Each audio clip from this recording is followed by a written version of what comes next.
Ridiculous Crime is a production of iHeartRadio. Zaron. Elizabeth Dutton. Zaron Burnett. Nice to see you. Good to see you. How are you? Oh, I'm doing okay. How about you? I'm feeling good. Nice. Doing well. Getting ready for the holidays? I am. I am. How about you? Oh, I'm super excited. Do you celebrate Toyotathon? Oh my God. Happy Honda Days to you too. Oh, thank you. Thank you so much. I mean, do you remember when it was, before it was woke to say these things, or anti-woke? I don't even know which way that goes. Look, all I want is for everyone to have a December to remember. Yeah, you can't even celebrate a wintertime sales event without some people trying to poo-poo it. And you say something like doorbusters, Yeah. and everyone gets upset with you. It's a bad word. Have a Lexus December to remember. Right? BOGO. It's ridiculous. I do, Elizabeth. In fact, as I mentioned the holidays, I've been trying to do something that's very difficult and ridiculously difficult, in fact, which is Christmas shop for you.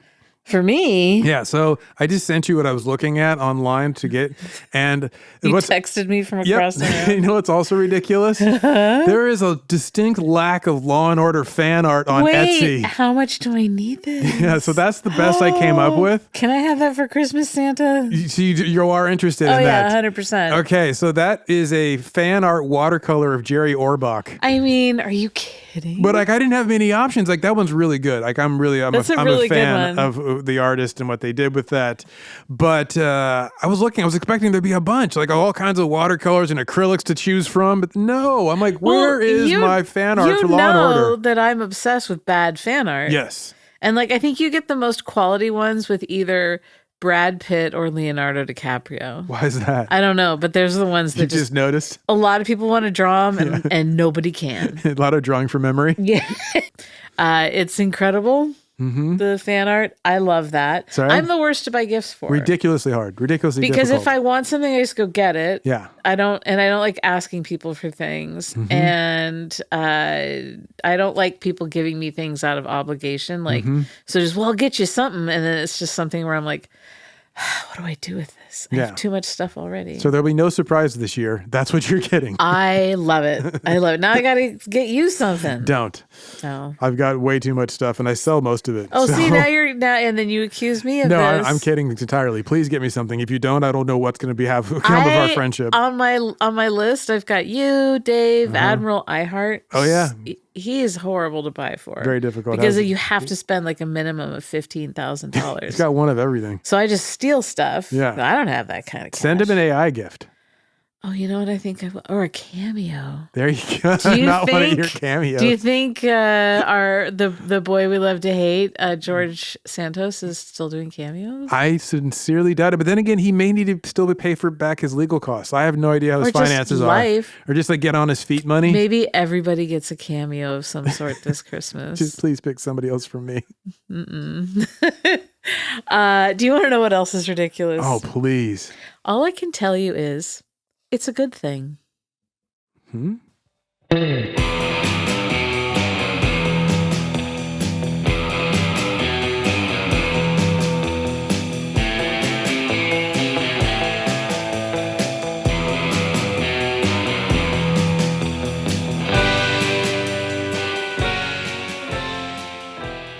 is Ridiculous Crime, a podcast about absurd and outrageous capers, heists, cons. It's always 99% murder-free and 100% ridiculous. You damn right. Mm-hmm. You know how I have that list of celebrities that I'd like to be friends with? I was unaware of that, but I like knowing that about you. Well, I think about how Courtney, I think I've mentioned it on the show. No, you do. You have an unofficial one, I'd like to think? Yeah, or do you have an actual scroll? No, I don't have it written down. With it's hearts written around in some. Lipstick on my wall. Courtney Love, she made a list of what she wanted in life when she was pre-fame. Yeah. And one of the things on the list was to be friends with Michael Stipe. And then she made that come true. If you can see it, you can be it. They're good buddies. I love that. Yeah. So if you could be pals with 4 celebrities, who would you pick? Living or dead? Zaron. I don't mind being friends with dead people. Yeah, Elizabeth. I know. Living. Okay, so I'm not adding to my ghost friendships. No ghost friendships. Okay. 4 people? 4. Whew, that's difficult. All right. So I'm going to go with Jack White from the White Stripes. Oh, yeah. I think I'd pick him. Yeah. Willie Nelson, I already interviewed him, so that was fine. I think we would hit it off. We had a good time, good chat on the bus. I'm probably going to go with... I mean, this is difficult because like some of my favorites have passed. So... Erykah Badu, because I think just because I want to add a little spice to my life, and she would be like, she's on my list. She has like new theories for me to consider. She's on my list. Things I've never ever thought of. I like that. I like novelty of like, especially well thought out stuff. Yeah. And then probably Fiona Apple. I really like her and the court watching. She and I could court watch and talk about it. I like it. That's like, a good one. She's legit, you know? So there you go. Like off the top of the dome, that's my list. All musicians. It's interesting. It is interesting because like you asked me and I just started thinking of people who like make me happy. Whereas it's some challenge, obviously. Erykah Badu would challenge my belief systems. But there like, you know, like there are some living scientists who I would like to hang out with. There are some great noble states women and men who I'd like to hang out with. But you asked me like who I want as friends. Like, I don't know if I want them like having to like call me for the holidays. And I'm like, no, I can't come over. Right, go meet for lunch type thing. Exactly. My list is like ever shifting. And I think Terrence Tao, the mathematician, it would be really he's a cool guy, but I don't know what kind of friend he'd be. I mean, like, is he going to want to like chat? He'd be like sending me one word answers in text. Right, I don't need exactly. that. He's a little busy. Yeah. So like I said, my list. Who are you for? Mine shifts all the time. And Erykah Badu's on my list because I think she'd be so interesting, but also really funny. Yes, totally funny. And like devilish. Super smart and devilish. Yeah, great. Yeah. You have similar senses of humor, I think. Right now, Seth Rogen, I think would be cool. Oh, that's a good one. Because he's got like an interesting aesthetic and he's hilarious. Smart, funny, and he's into design. Yeah, and he'd be fun just to hang out with. Yeah. Art historian Bendor Grosvenor. Oh my God, you love him. He's one of my favorites. You mentioned him the other day and he entered my dream. I was like, Bendor, what are you doing here? Here's the thing, like the world is too much for me. And when I need to escape it and go to a really calm place that is not centered in where we are right now, Bendor has these art shows like on, British television. Okay, yeah. And like BritBox style. Yeah. And so and he investigates old paintings and restores them and then like does like figures out the mysteries of them and who's actually painted them. That does sound cool. And he's smart and interesting. And then Ina Garten. Of course. Yeah, I love Ina. Your soulflower sister. She read her own audiobook and you can kind of hear when she's getting tired at the end of chapters and she begins to elide more and more words. Okay. Like I do. Just like you. Yeah. Absolutely. You guys are sisters. She lives the greatest life. Her husband adores her and she him. They have a partnership. She has a Paris apartment. Yes. She's had a successful business, hit cooking and entertainment shows. I love her cookbooks. But I learned something in her memoir. She had a brush with the big dog. Which one? They operate in the same sphere. Tyler Perry. But in very different ways. She and Tyler Perry. And I'm going to talk about that big dog today. Oh. The big dog. The big dog going to walk us all. Sometimes we're sympathetic to the crimers on here. Sure. Other times we're not. Sure. I believe in punching up, not down. The best, yes. Yeah, and so when criminals go after everyday people, it really chaps my cheeks, Zaron. But when criminals go after fat cats... You love that. I love it. And what about rich on rich crime? You love those too. Oh, and what of rich people who are being made an example when their compatriots do even more brazen crime? Oh, yeah, the fairness scales. Yeah, I got one for you today. The big dog, Martha Stewart. Oh, wait. Why we never covered her? Martha M. Would you consider her Stewart. one of your girls? I get down with Martha. Yeah, I so get down with your girl Martha. Finally pay her respects. I like this. My mom is kind of like a foul-mouthed Martha Stewart, but we used to have this running joke is that she would come up with some sort of project or make something, food-wise or decorative things, and then guaranteed like the next issue of Martha Stewart Living would have it like on the cover. She was, Martha was, like that. Martha was tapping the phones. Finger on the pulse yes, together. Exactly. I like the tapping the phones. There was a time in her early days when her whole thing was like making things look elegant and gracious without spending a lot of money. Yes, I kind of remember this. Yeah, and a lot of like entertaining hacks. Of course, that morphed over the years, but she started out more attached to her humble roots. She was born Martha Helen Kostira in 1941 in Jersey City, New Jersey. She was the second of 6 kids. Her parents, Edward and Martha, were school teachers. So she's a bridge and tunnel girl. She is. Her dad later became a pharmaceutical salesman. It was a good Polish-American family. I was wondering, yeah. Yeah. I heard that last name. So the family, they moved when Martha was young to Nutley, New Jersey. Okay. And that's where she was raised. And from a young age, she learned domestic skills, cooking, sewing, like canning and preserving, under the tutelage of her mother. Okay. And also when they would go to Buffalo to visit her grandparents. All right. And so, and like her dad loved gardening. Yes. And so his passion and his vision guided her in that through her life and her career. In high school, strong student, smart gal. Yeah. She got a partial scholarship to Barnard College. And to help pay tuition, she did commercial modeling work. So she like print and commercials. And she even did one for like Chanel. Go on, her. Yeah. So at Barnard, she wanted to study chemistry. But eventually she switched majors to art, European history, and architectural history.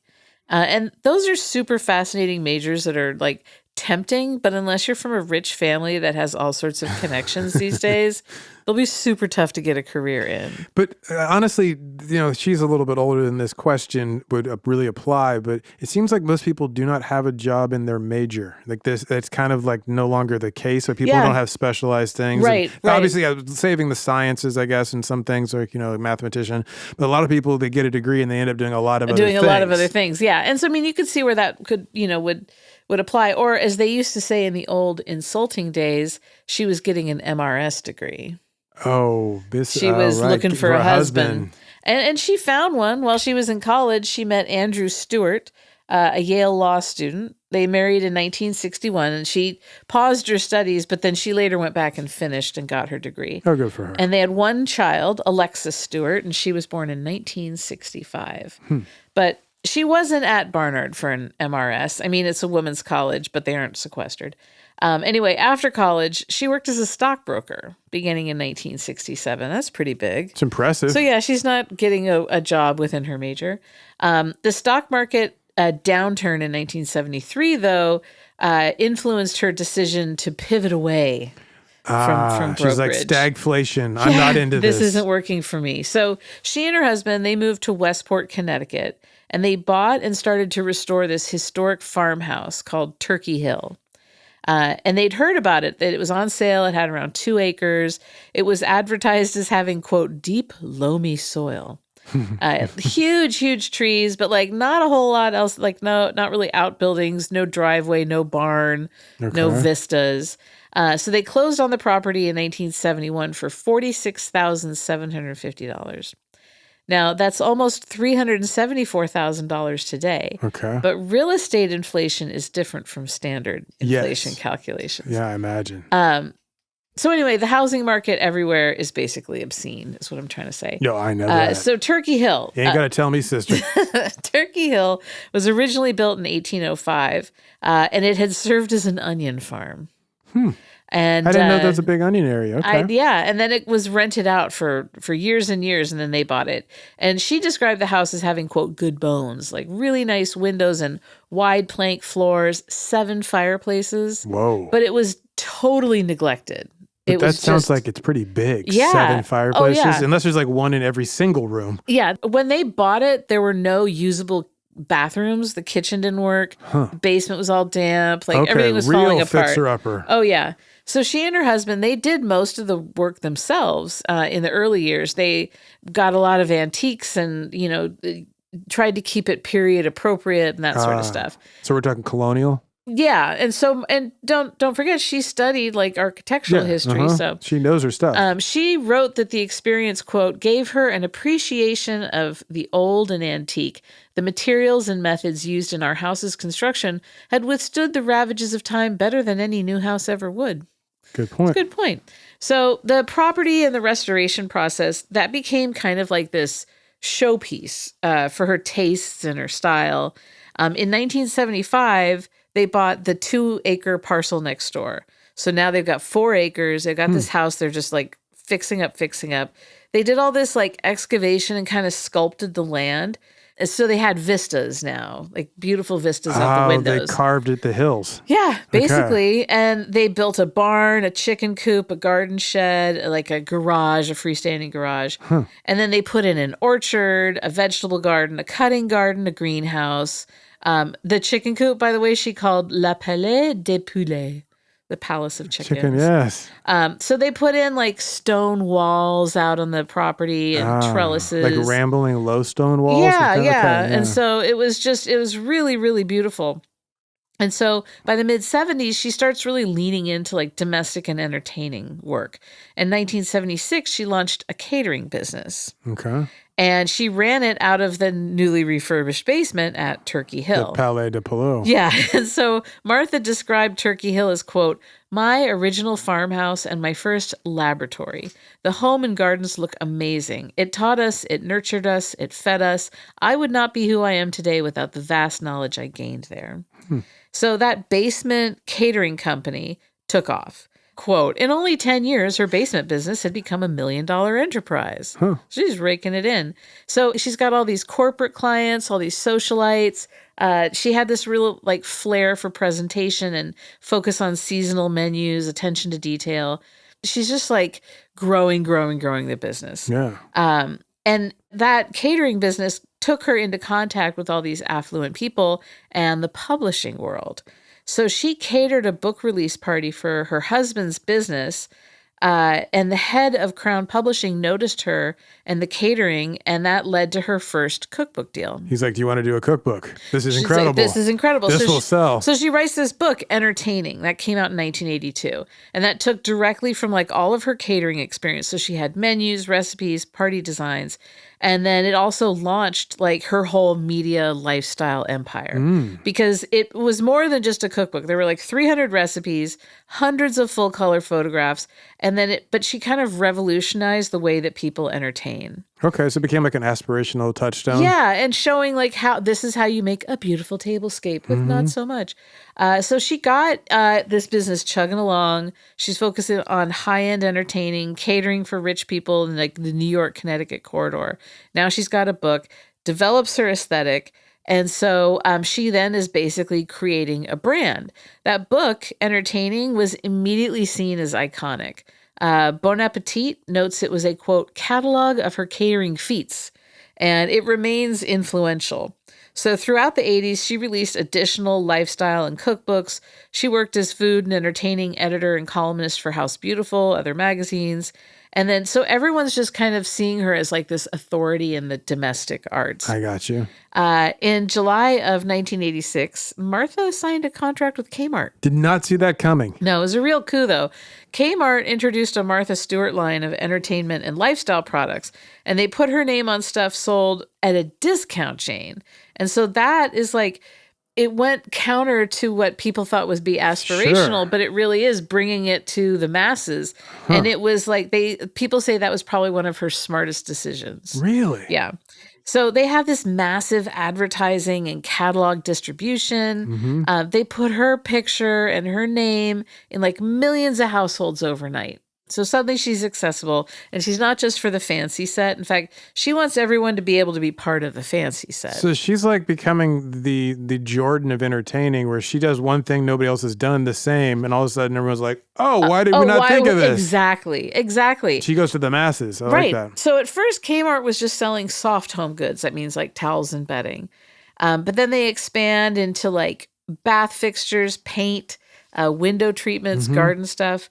And so this licensing endorsement model that she's this like tastemaker for affordable home products becomes the core pillar of what is called her omnimedia strategy. So meanwhile, her marriage falls apart. She gets divorced in 1990. But that same year, Time Incorporated's new unit, Time Publishing Ventures, tested Martha's idea for a magazine centered on her homemaking and entertaining philosophy. So the first test/preview issue of Martha Stewart Living came out in late 1990. It was a winter holiday issue. So the strong public response Time Incorporated sees it and they're like, you know what, we're going to do a bunch of these a year. Like this isn't just going to be a one-off. And people are eating it up. So then they went quarterly, then they shifted to monthly by the mid-90s. That's Martha Stewart Living. Okay, so now you're catching up to where I know her as an experience. Right. And she's the editor-in-chief. She's like the on-page personality. She's the cover model. Yeah, always the cover model. She taught Oprah to do that, right? 100%. Yeah, okay. 100%. And she'd like blend her image and her voice with like service journalism about cooking and decorating, gardening crafts. And it's about that time that she developed her catchphrase. What's your catchphrase? It's a good thing. Oh, right. It's a good thing. I remember that. I like Ina Garten's catchphrase. How easy is that? How easy is that? Anyway, Martha. So 1994, the company launched Martha Stewart Weddings as an annual special issue, and they made that quarterly in 1999. She knew the money was in the wedding industrial complex. In 1993... Stockbroker mind. Yeah. Group W Productions signed with Martha to produce a weekly half-hour syndicated television show called Martha Stewart Living. Right. And it was going to like cross-promote the magazine and all her other stuff. So it expanded to weekdays in 97 and then became an hour-long daily format in 1999 with a shorter weekend version. Yes. So she's just all over the airwaves. That's when I really remember her coming on. Yeah. And it was like, it was a relatively novel thing, this kind of magazine TV synergy model. They promoted the magazine, Kmart products. Ad buyers could reach audiences across TV and print in like one Martha brand. She wanted more control. And she, wanted the upside from this growing portfolio of media and licensing. As she should. Yeah. So her contract with Time gave her national exposure, but it wasn't really lucrative for her personally. So in 1997, she bought back the rights to Martha Stewart Living magazine from Time Warner, consolidated her ventures, so books, magazines, TV, merchandising, into one company, Martha Stewart Living Omnimedia. Right. MSLO. Let's take a break here. When we come back, we're going to dive into Martha Stewart Living Omnimedia. It's a good thing.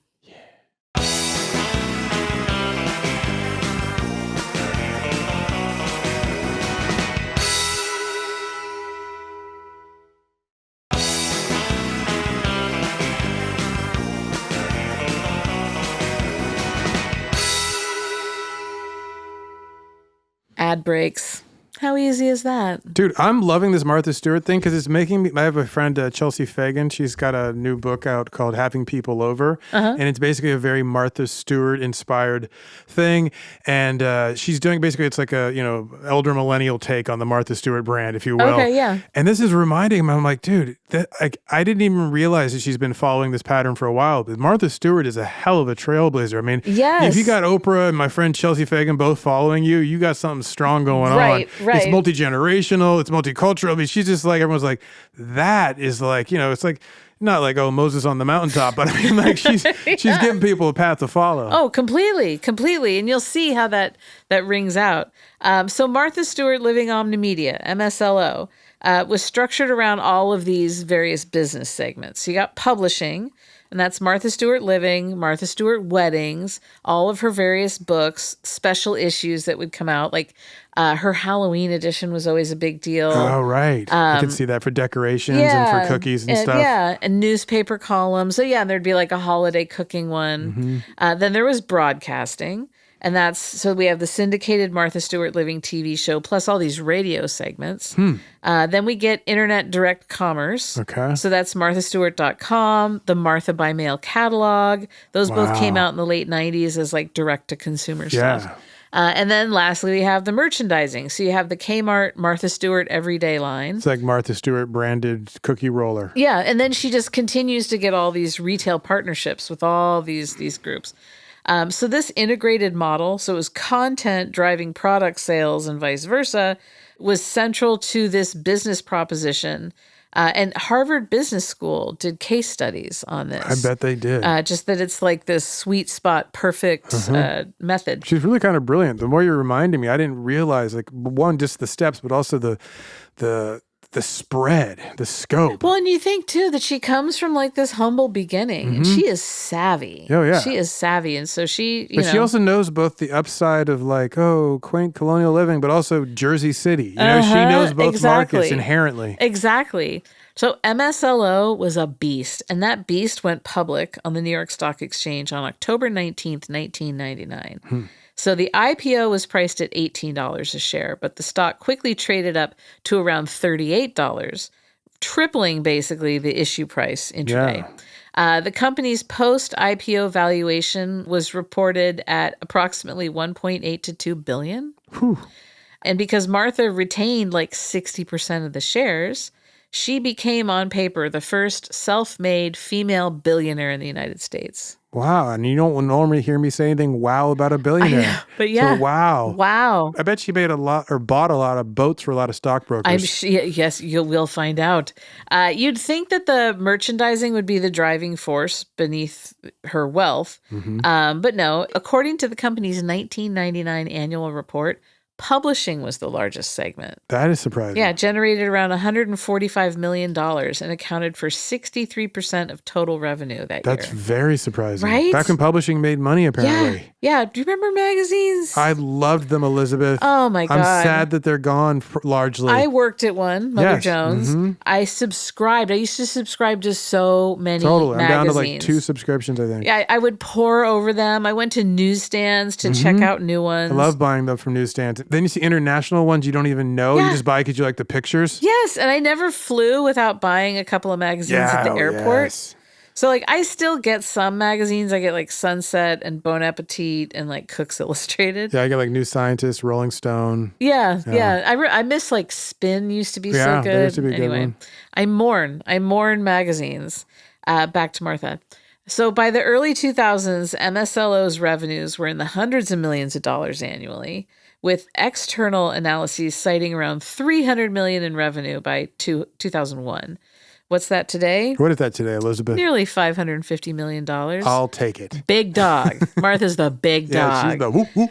And, she had all these TV shows, and that's where Ina intersected. Okay. She originally was like going to bring Ina into the fold, but Ina liked it a little bit more casual. I was just about to say, was it a fashion conflict where she's like, could you get dressed up? No, it wasn't. And she's like, I'm not giving up my linens. No. It wasn't a fashion thing at all. It was like Martha had a very strict kind of juggernaut, like, there's a reason why she has built this success. It's very structured. So you'd have to subsume your thing to her thing in a sense, like do it her way. Even if it's your thing, and still do your thing her way. If you've ever watched Ina, like it's a little messy. Seems kind of casual, Lucy. Well, think about Julia Child used to drop stuff and spill stuff. And the like OG. Ina's more like that. And she also likes to zhuzh up store-bought stuff. And Martha's very like but perfected not in, like, delivery in terms of like how it looks. Yeah, exactly. So it just wasn't a good match. I could see that. It wasn't a good match. There's too many like tomato stands. Right, exactly. So soon though, the MSLO stock struggled. The revenues 2001 revenues weren't going to bleed into 2002. There was that 9/11 slump that the economy faced. And that early .com crash. Exactly. You have all those. So these market conditions, these external pressures are all mounting. Martha kept majority voting control, 96%, through a dual class share structure. And so she had like dominant influence over direction of the whole thing. She expanded into new product categories. So like not just home decor, but home furnishings. You get furniture, wallpaper, flooring. She had a wine brand, Martha Stewart Vintage, which was a partnership with Gallo. I did not see that coming. She always surprises me with this. Her brand Kmart licensing. and Gallo. If you asked me, I wouldn't. If you spotted me 17 guests, I wouldn't cover either one of them. No. Her brand licensing model licensed the Martha Stewart name to third parties for product lines. So it would like scale revenue, but they didn't always own manufacturing. That's a little dicey sometimes. I bet that's a risk. Yeah. So put your name on something and the quality suffers. And right, like, right. So here we have Martha, top of the world, raking it in. Enter Sam Waxall. Okay. Should I know that name? No, not necessarily. Okay. He was born in 1947 in Paris to a Jewish couple who were Holocaust survivors. And the family later immigrated to the United States. He got his bachelor's in 1969 and then a PhD in immunobiology in 1974 from Ohio State. Okay. He did his doctoral studies, and then he worked in these research positions like National Cancer Institute, Stanford, Mount Sinai, in immunology and molecular biology. All right. So smart cat. Okay, great. Who cares? In 1984, Waxall founded ImClone Systems. Originally, it was like this startup focused on immunology, DNA cloning, medical information systems. But they had this aim of developing biologic medicines, particularly for oncology. And so under Waxall's leadership, ImClone partnered with major pharmaceutical firms and developed the monoclonal antibody drug candidate Erbitux for cancer treatments. Yes, this is sounding familiar. Yeah, at its peak, ImClone looked like this rising star in biotech. And Waxall, he cultivated this lavish personal lifestyle. So he had art collections and he was traveling in all these social circles, well-known figure in the industry. Okay, great. Who cares? What's this got to do with Martha? Bring it back to Martha. ImClone's future hinged on FDA approval of Erbitux. And in late 2001, ImClone submitted a biologics license application, BLA, to the Food and Drug Administration. The market knew that an FDA decision was coming, and ImClone's stock, like the price, reflected all these like high expectations that people had. Of course, like, this is just going to be... It's swelling on hype. Yeah. On the evening of December 26th, 2001, the FDA told ImClone that it would issue a refusal to file RTF letter, meaning it would not even accept their application for review. Whoa, why? Wow. I don't know. It was devastating news that had not been made public yet. Yeah. So Waxall, he hears about this impending RTF. He tells his family members, and then he tries to sell his own ImClone stock before the bad news hits the market. That's what we call insider trading. That's deep insider trading. Yeah. You're trying to sell your own shares, not just your family's. Totally. So his family dumped over $10 million in ImClone stock between December 27th and 28th.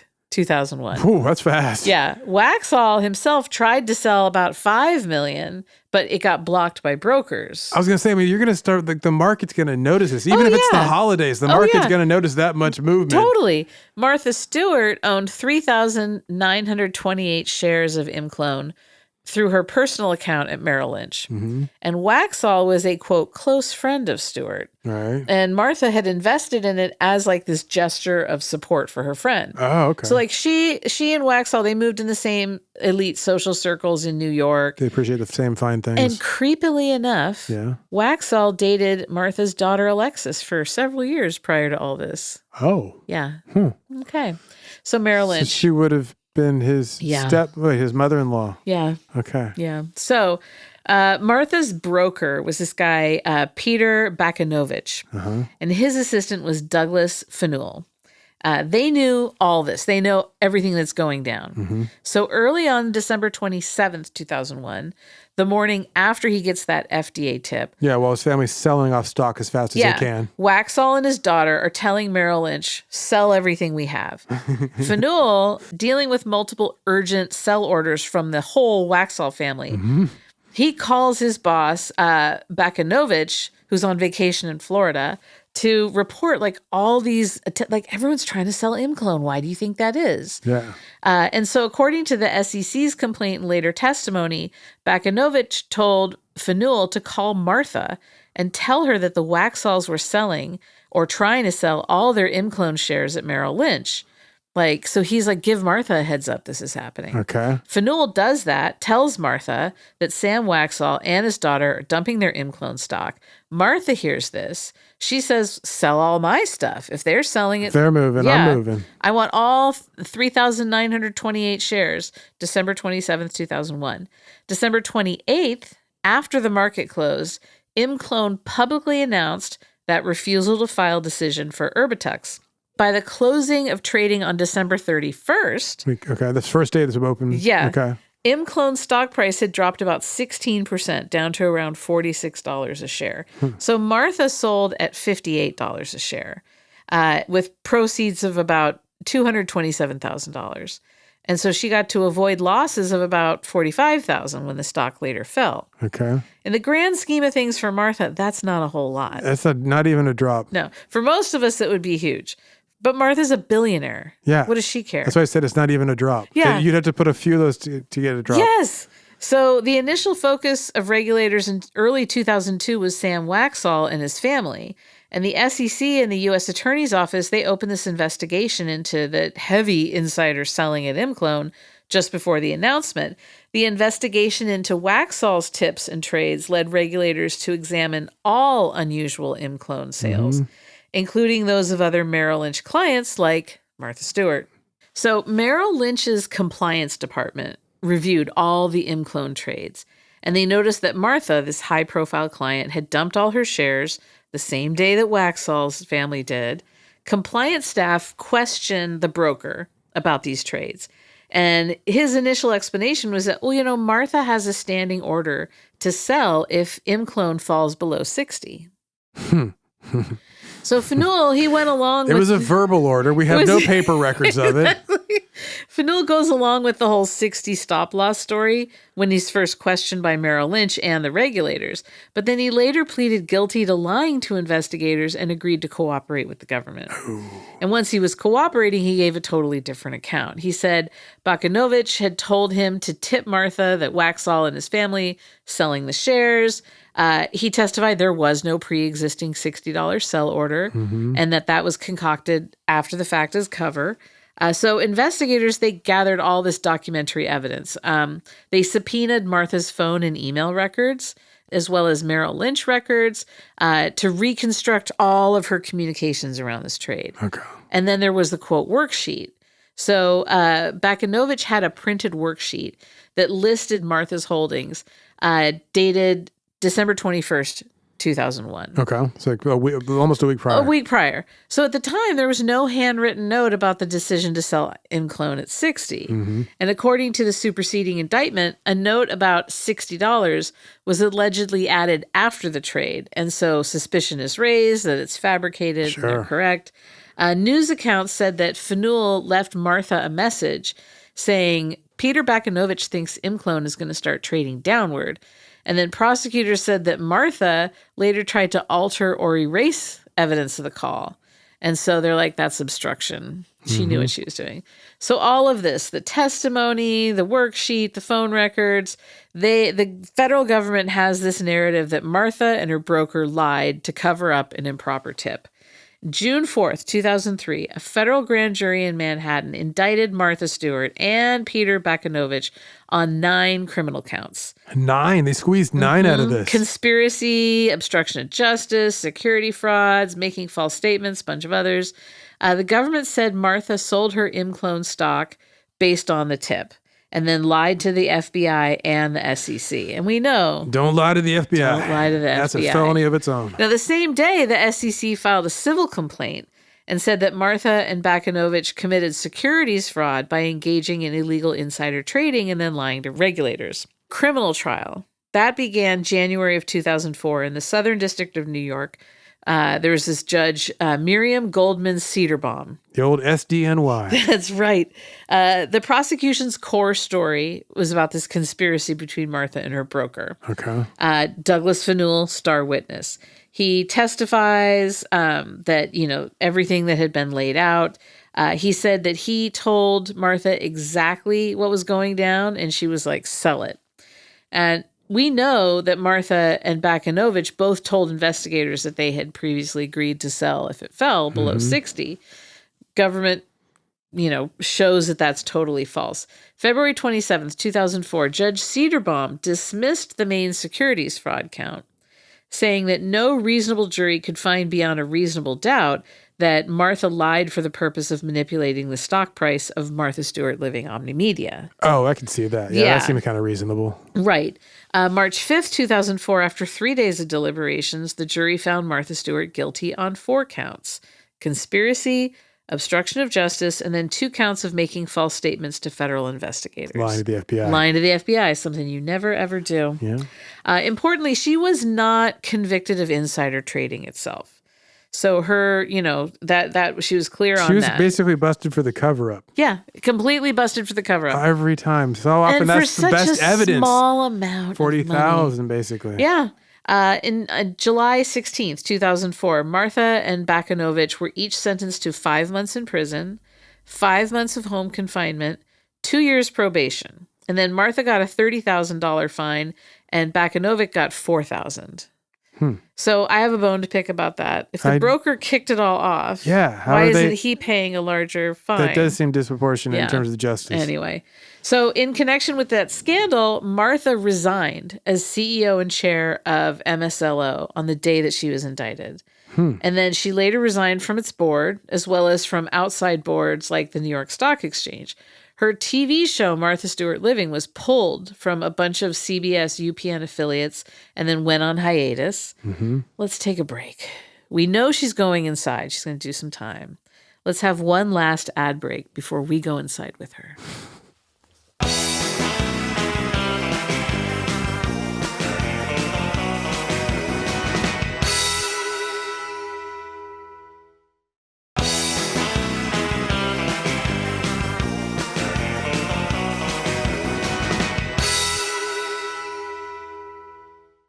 Zaron. Elizabeth. It's a good thing. Have you ever thought about having your own media empire based on your lifestyle brand? Oh, yeah, it'd be great. No, I think you could do pretty well. But you ever thought about that? You should. The Zaron lifestyle My brand? lifestyle brand is already covered by a number of motorcycle and surfboard companies. They have it down on Instagram to like a whole thing, an aesthetic that's easily replicated. Yeah, but so you could be the face of it. You could be the brand. I lost my moment. Unless we added like black cowboys to make it unique to something that they don't have. They're like, well, we'd never thought about making it black and Western. Like that's about the only thing I can add at this point. Well, you never know. And that's know. just a tough sell, like putting surfing, motorcycling, and black cowboys together as an aesthetic. I think that's it. I think that's what the people want. Anyway, but what about you? You actually could do this, like with the gardening, the cooking, the entertaining. Getting like easily frazzled. Getting easily frazzled and overcoming it. Yeah, that. I think so. Yelling at dogs while you're trying to do stuff. Yeah, it's like how to entertain when dogs are at your feet. Maybe we'll think about that. So Martha, she went to trial. She got convicted, so we know that. We know that happened. She had to walk away from the leadership at MSLO, and she had to do time. And this was such a huge story at the time. I remember this. It was like, it was unbelievable. You have this iconic domestic powerhouse media personality who's going to prison. Yeah. And so outside the courthouse following her sentencing. The nighttime talk show guys. Oh my God. They ate out on this. Oh yeah. Yeah. They went nuts. Martha told the press, quote, I'll be back. I'm used to all kinds of hard work, as you know, and I'm not afraid. I'm not afraid whatsoever. Good for her. Yeah. So a lot of people noted at the time that there were plenty of examples of folks who did exactly what she did and didn't get busted. Oh, yeah. And there seemed to be a public split on Martha. So either people were glad to see her taken down a notch, or they felt that she was being targeted for being a successful woman. Do you remember at the time how you felt? Yeah, I thought she was being targeted for being a successful woman. Yeah, I mean, I think like it. You see, like when you have like an absolute like business tycoon. Martha was portrayed as being very cold. Yeah, and that's true. Harsh. Perfectionist, cold, And that's seen as a negative, whereas like, male business tycoons, when you have that kind of cutthroat, they're driven. I'm harsh. They're driven. Yeah. And so it's like, those same kind of qualities don't translate. And she, was kind of diminished all the time of being just, she makes pretty things on TV, but she was this incredible business person. Yeah. Like I didn't know she was a stockbroker. I knew about the model part, which they pushed. They did not really push the stockbroker part. Exactly. So I learned that from you. And so she, I just remember thinking at the time, like I just felt it was kind of unfair, but at the same time, it also is like rich people problems. That's what I was curious. Because would your punk rock show up and be like, it seems like rich people problems. Like rich people problems. And especially like we keep saying that for her, avoiding a $45,000 loss, like, come on. Anyway. It does almost look cheap. Like she's trying to, you know what I mean? Like that also doesn't add well to the narrative. Exactly. So October 8th, 2004, Martha reported to the federal prison camp Alderson in West Virginia. Okay. And this place had the nickname Camp Cupcake. because it was a minimum security women's prison. Yeah, that's beneath low. That is like when you hear camp, that's I guess the softest, exactly. That's the lowest security. But prison's still prison. It is still prison. Yeah. So on her first day, she had the customary strip search. And they made her squat with her arms out and cough. There you go. See, still and prison. She was like, this is humiliating. Oh, completely. Yeah. And so she missed her life outside. So that's what they do in a women's facility is squat and cough instead of turn your head and cough. Yeah, yeah. Squat and cough. She's missing everything, obviously, of her life, particularly her animals. Oh, I bet. Because she had a bunch of dogs and all yeah. sort of stuff. The quality of the food was something that she found upsetting. Of course. But it wasn't just for her, but it was just like the poor nutrition that it provided everyone. She's just like, this is offensive. This is like pure carbohydrates and like it's not, anyway. This is stick to your ribs food. This is not and all not like even that, but nourishing it's like the body. It's going to give you digestive issues, and it's that's what I meant. Just like simple carbs and fibers. Exactly. And so she, like the other inmates, slept on a crappy old mattress and an old metal bunk bed in her cell. It was dismal. Can you imagine just for a second Martha trying to like cheer up her place, like making some ruffling, like just trying to like very pristine, making the picking the toilet paper and hardening it into a picture frame. Exactly. But she's Martha. Yeah. And that's a good thing. A few weeks after she went inside, she released a statement via her website. She put on a brave face. Quote, "The camp is fine. It's pretty much what I anticipated. The best news, everyone is nice, both the officials and my fellow inmates. I've adjusted and I'm very busy. The camp is like an old-fashioned college campus, without the freedom, of course." But see, Zaron, people weren't always nice. Oh. Close your eyes. Oh, my eyes are closed. I want you to picture it.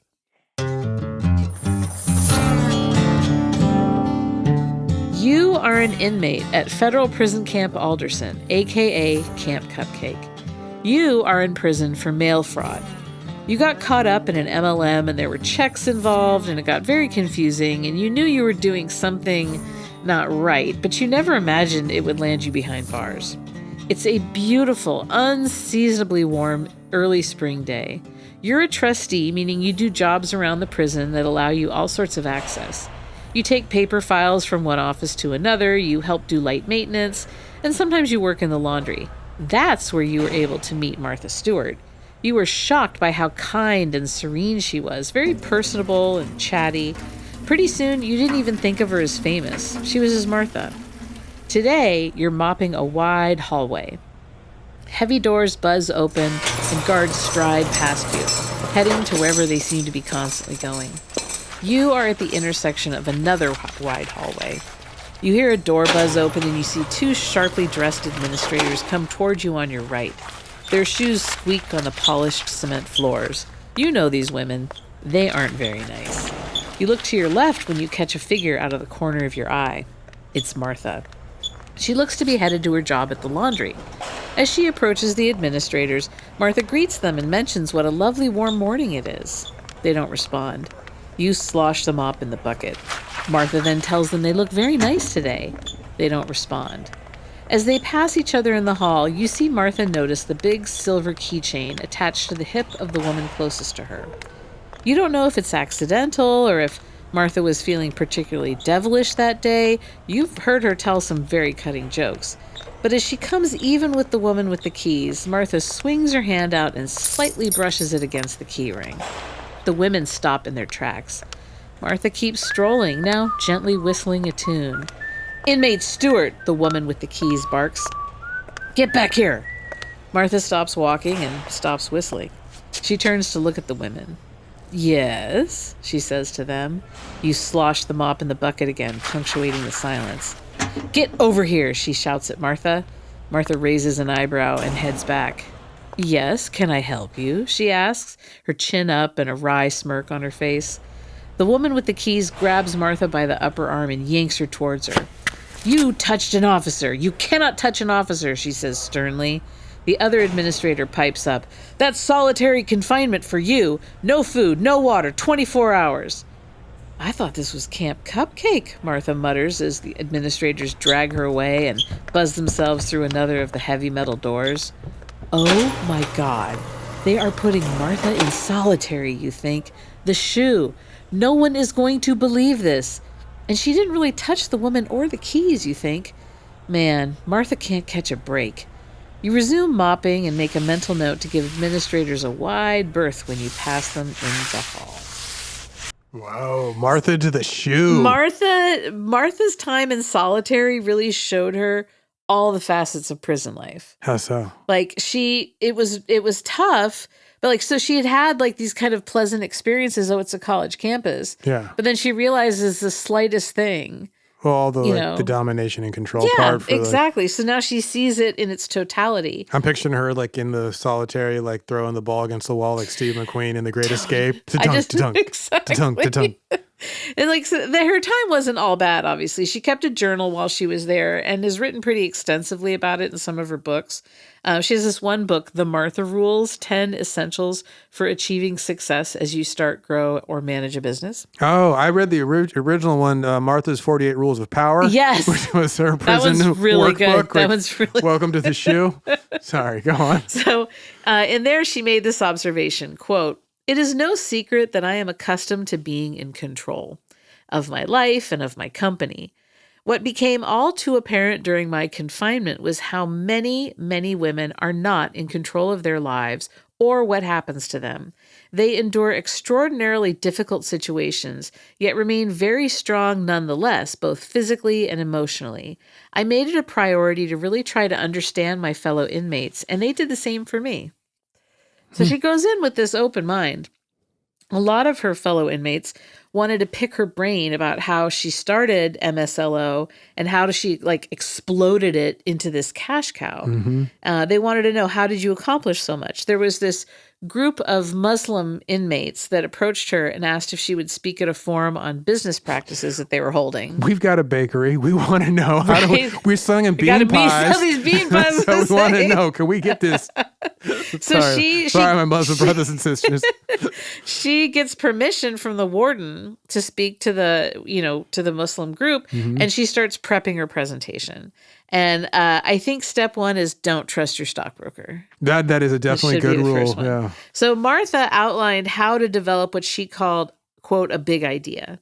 And then how do you market it, right down to all the fine details like internet advertising, all this stuff. The presentation was a hit, and she stayed way long afterwards to answer everyone's questions. And it was the notes for the presentation that later became The Martha Rules, the book. So while she was inside, Martha got back into pottery. She learned to crochet. On the day that she was released from prison, March 4th, 2005, she did her full 5 months. She did her full bid. She did full bid. She wore this really intricately crocheted poncho that was made for her by her new friend and fellow inmate, Xiomara Hernandez. I think I remember this picture. Yeah, it's kind of a famous picture, right? Yeah. So she comes out wearing the poncho and she's just like, like undeterred. Of this time, she later wrote, quote, "I knew it was time to assess my life again. During my stay, I had been so fortunate to have a steady stream of family and friends who visited me. Believe me, many women in prison are visited by no one for years.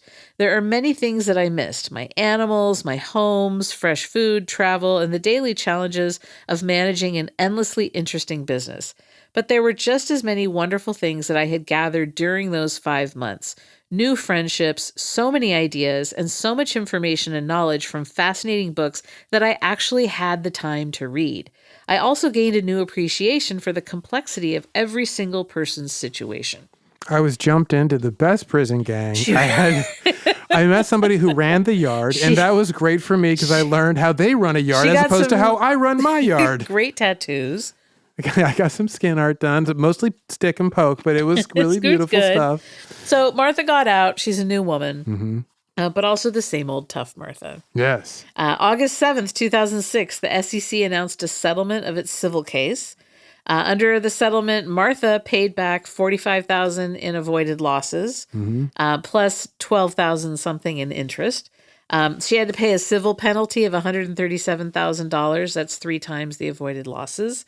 She had to accept a 5-year ban on serving as a director of a public company. Okay. And she had to accept a 5-year limitation on her role as an officer or employee of a public company, excluding her from involvement in financial reporting, SEC filings, internal controls, and related functions. Sure.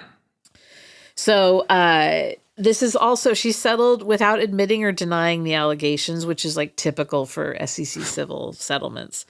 After her prison and home confinement period, she focused on rebuilding the business, like the credibility of it, and expanding her brand into new channels. And people welcomed her back. Yeah, it's a great redemption story. Because she wasn't ashamed. I think she that was the big thing. Unbowed, unbroken. Yeah. And so she's just like, this is who I am. This is what I did. Let's keep going. Interesting people rallied around her. Yeah. So in 2006, MSLO launched new lifestyle lines and partnerships. They had this multi-year agreement with a company to manufacture and market a line of carpet tiles. They had a new line of interior paint at Lowe's, which replaced a previous paint partner. Around 2007, she launched a homewares line at Macy's, so she goes a step up, featuring more than 2,000 items. That was described as the largest brand launch in Macy's history at the time. Good for her. On the media side, her network extended into satellite radio. There's a Sirius XM channel, Martha Stewart Living Radio. Publishing and content still played a role. They tested and launched various magazine titles aimed at younger demographics. So they had one like Blueprint, Design Your Life. In the push into mass licensing, home goods, paint, blah, blah, blah, she's leveraging the Martha name like beyond everything that has had. And it's trust building for the public. So the new product lines, media ventures, they reframe her as this resilient entrepreneur rather than like making her purely scandal anchored. And we see that MSLO goes from being a high growth IPO company into like a more diversified licensing and brand management business. And just for the people, it makes her far more real. She was previously a perfectionist, and now she's gone to prison and come out and redeemed herself. She can't be what she was, the ice queen before. Exactly. She's sort of humbled by it, but yet not brought low. She's like she's more broadened happily by it. Humbled by it. She's been, she knows of the people now. Right, exactly. She's not just in her farmhouse over there and wherever. When the ban was lifted, September of 2011, she rejoined the board of MSLO. And then May of 2012, she became non-executive chair of the company again. Okay. Their retail, like licensing relationships got a little bit of tension. There was a legal dispute between Macy's and Martha Stewart Living Omnimedia, JCPenney, over who had the exclusive rights to her home care or her home products.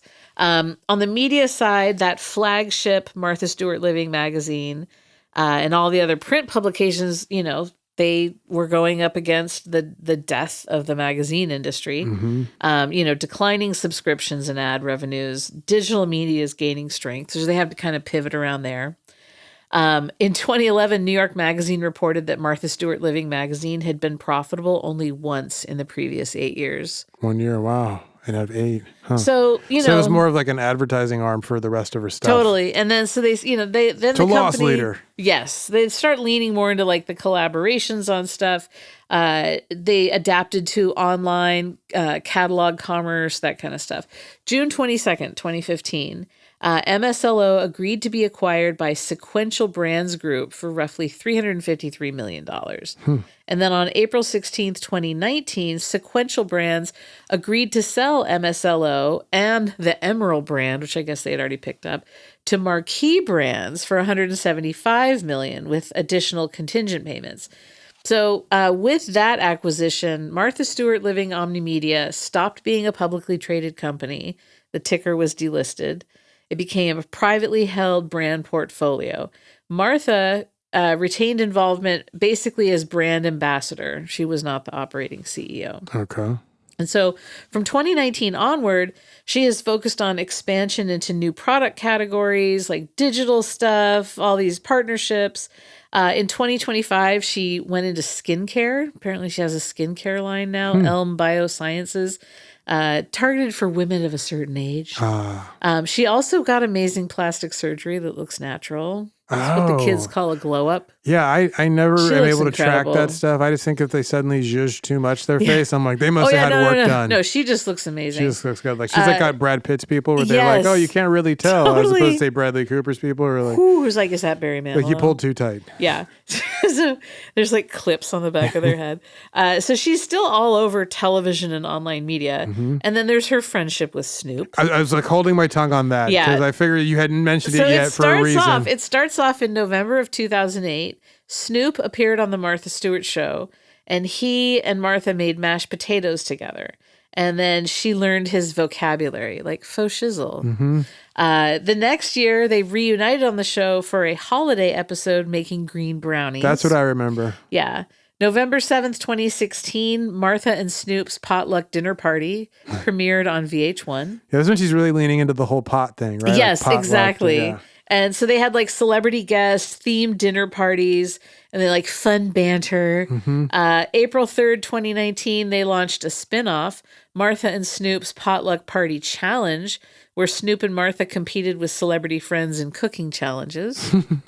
I don't remember that. Sounds fun, though. Yeah. In October of 2018, Martha wrote the foreword for Snoop Dogg's cookbook, From Crook to Cook, Platinum Recipes from The Boss Dog's Kitchen. So wait, Snoop has a cookbook? I had no idea. From Crook to Cook. Yeah.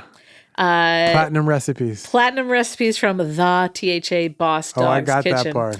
June 22nd, 2022, Martha launched the Martha Stewart podcast, and Snoop was her first guest. Of course. I mean, now they're brand engagement at this point. November 2023, Martha and Snoop teamed up with the brand Bic, the lighter company. Oh, yeah, I was just about to ask. Bic launched click. its Easy Reach utility lighters and tapped Martha and Snoop as like co-faces of the campaign. Okay. Positioning them as, quote, best buds who needed safer, longer-necked lighters for candles, grills, and then weed was heavily implied. Oh, they have so many uses for a long-necked Bic lighter. Then there was Best Buds bags, which were crossbody bags designed to hold a Bic Easy Reach lighter, and they were promoted as like weed-friendly and stylish.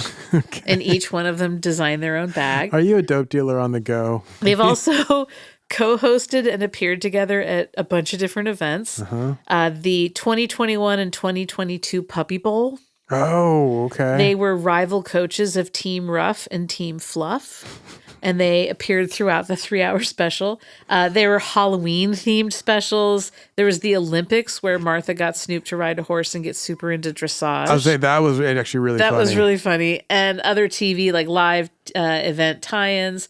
What's Martha doing these days? What is she doing these days, Elizabeth? She's currently co-host and executive producer of Yes Chef on NBC. Never heard of it. Okay. It's 12 talented but hot-tempered chefs face off against each other. Now, wait, before we leave Snoop, did Snoop ever get to take Martha to like the hood or to like the cookout or anything? Seems like he's always doing her stuff. He's doing dressage. He's doing the potlucks with her. Does she ever go like, hey, Martha at the cookout in Long Beach? Maybe. She's like, I brought my chicken. I don't know. I don't know. Has she appeared in any videos of his? I tried my hand at the Magic City recipe for the wings. Oh, that Magic City lemon pepper. So it's Chef Jose Andres is her co-host. Oh, he's a good guy. He's a really good dude.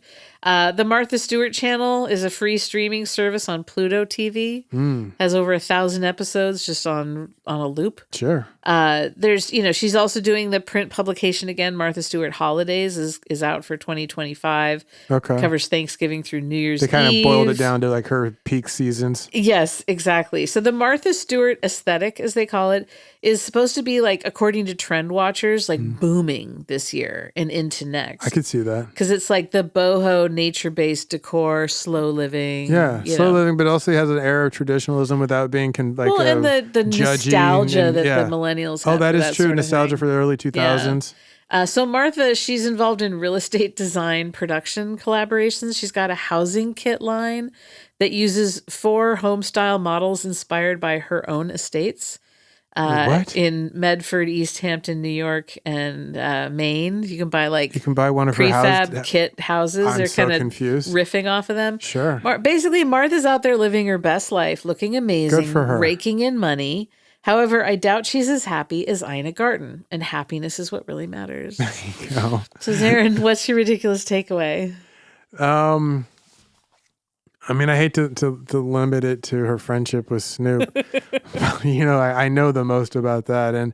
But okay, you know what? Forget that. I'm skipping that. I'm going to say the ridiculous part is that her time in prison really made her, it was one of the few instances of like, oh, it reformed her. Maybe not her personally, but her brand. Yeah. So at least prison for once worked out and did the thing it's supposed to do, which is make a person better when they come out. So that's ridiculous. You didn't think that prison would make Martha Stewart a better person. Exactly. How about that? Exactly. What about you, I Elizabeth? Like What's yours? I don't mess with Martha. That's my takeaway. Come on, you came in with that. You just don't mess with the big dog. You're leaving with it too, huh? I'm leaving with it too. I would love a talkback, actually. Dave? Talkbacks. Oh my God, did he just say that? OMG. Hello. I was listening to an episode a couple of months ago. I don't remember which one it was, and it doesn't matter. But Zaron was saying that he thinks the Fahrenheit system is a better system of temperature than Celsius. And I thought, wow, Zaron seems like a smart man. I'd love to hear his reasoning for that. Something that makes more sense than 0 degrees water freezes, 100 degrees water boils. And his reason, bigger numbers sound hotter. It is. It is true. It's like it's more. Perfect. It seems more tied to the human body, as opposed to tied to the dimensions of water and what it does at different states. So I'm like, if you tell me that the weather I'm going to be dealing with, Fahrenheit helps me as a human being, and there's more of us than I think sentient water. So. I just like anything that's not scientific. Yeah, I know that. It doesn't make sense. But trust me, I'm so. But you're a man of science. But theoretically, yeah, I think it's great for science. I love the metric system. I wish we would have taught Americans this, so we weren't these like holdouts with our stupid system. I think our whole continuing use of like whatever the royal system, like the foots and pounds and all the stuff we do is silly. I would love to go to the metric system, except for Celsius, for whatever reason, just doesn't work for weather, and that's really when we talk about temperature for the most part. And for cooking, I don't know how it would go because I don't cook. So I really can't tell you like if 350 degrees is going to be better. Do people use Celsius when you're cooking, or do they do it? Yeah, they say, my British and European recipes are all in Celsius. See, I don't even know. That's how little cooking or reading of cookbooks I do. I like more ballpark measurements, like yay big. Yeah, you're all about that. A pinch of this, an inch of that, a sprinkle hot. of that. If I want to say it's hot, a squish of that. What's the temperature? Jubbly. Jubbly, yeah, That's exactly. when it's really hot and muggy. Okay. I'm glistening. That's it for today. You can find us online at ridiculouscrime.com. We're also at Ridiculous Crime on both Blue Sky and Instagram. We're on YouTube at Ridiculous Crime Pod. Email ridiculouscrime@gmail.com. Leave a talkback on the iHeart app or reach out.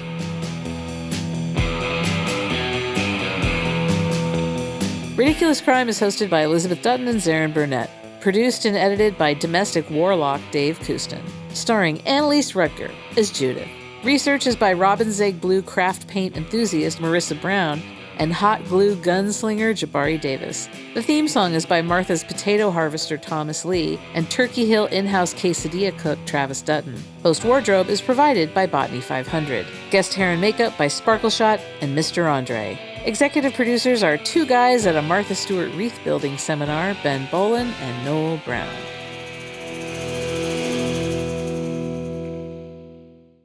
Ridiculous crime. Say it one more time. Ridiculous crime. Ridiculous Crime is a production of iHeartRadio. For more podcasts from iHeartRadio, visit the iHeartRadio app, Apple Podcasts, or wherever you listen to your favorite shows.